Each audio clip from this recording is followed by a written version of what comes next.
Hey everybody, Charlene here for Whimsy Stamps. Today I'm going to be showing you how to make a no-shake confetti card. So you're going to start out with a piece of cardstock, and I have that cut to 3.5 by 8.5.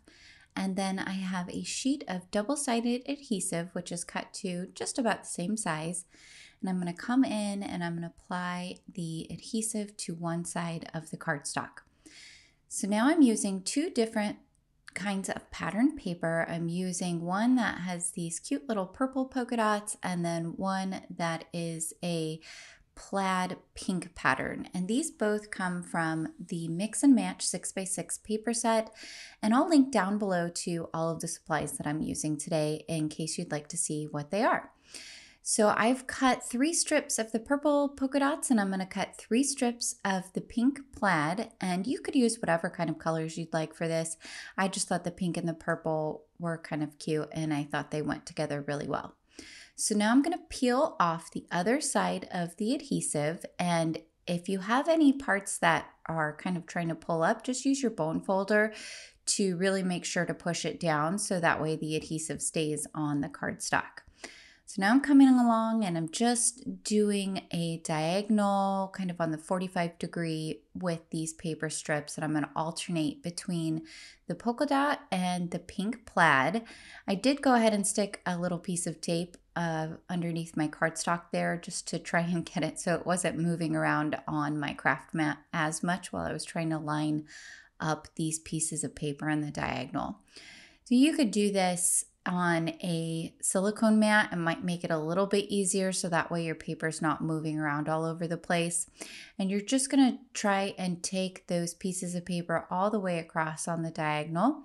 You could also do horizontal, you could do straight up and down, but just try and make sure that you get it where you want it before you stick it down, because as you saw there, I tried to pull it up and adjust it slightly and it just was not having it. And also try and keep your fingers out of the areas that still have the adhesive exposed, because you don't want to lose that stickiness.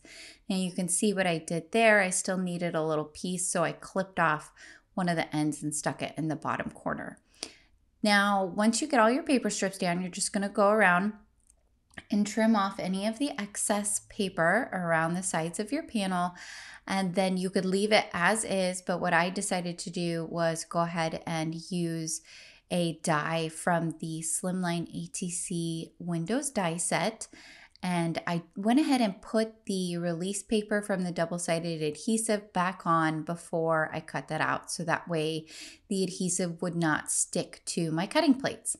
Here's the fun part. Now I'm just taking this bag of gorgeous confetti mix. This is the Blurry Flurries 1 confetti mix, and I am just pouring it all over my card. Just sprinkling it on there, and then I'm going back in at any little spots that are not covered in sequins. I'm going in and I'm just making sure those are all filled in and kind of pushing down and around with my little jewel picker that I have there. Now I did go in, and for the little cute little balls in the mix, I'm coming in and I'm actually gluing those because I wanted to really make sure that they were going to stay adhered to the paper. So this is so fun because you get all of that beautiful shiny bling from all of that fun confetti, but it all stays in place. You don't have to worry about it. So off camera, I did cut out a frame, and now I am putting together my card base. I'm using a Slimline card base, which is 3.5 by 8.5. And I've just scored it there with my score buddy. And then I'm going to come in with my bone folder to make sure I get that crease down really well, so that way it's a little bit easier to work with. So now I'm going back to my frame that I cut out, and to make that I use the same die from the ATC die set, and I cut it from a 3.5 by 8.5 piece of paper. So that way I was left with this nice frame that has a little bit of stitching detail around the inside edge. Now I've come in with some double-sided tape, and I'm using, I believe, 1/8 of an inch double-sided tape there. And just a little tip to make it easier when you're trying to pull up the release paper, you can go around the edges with your bone folder like I did there. I'm coming in and pulling off all of the release tape And once I have that done, I'm going to adhere a piece of acetate that is cut just slightly smaller, and I'm going to adhere that down.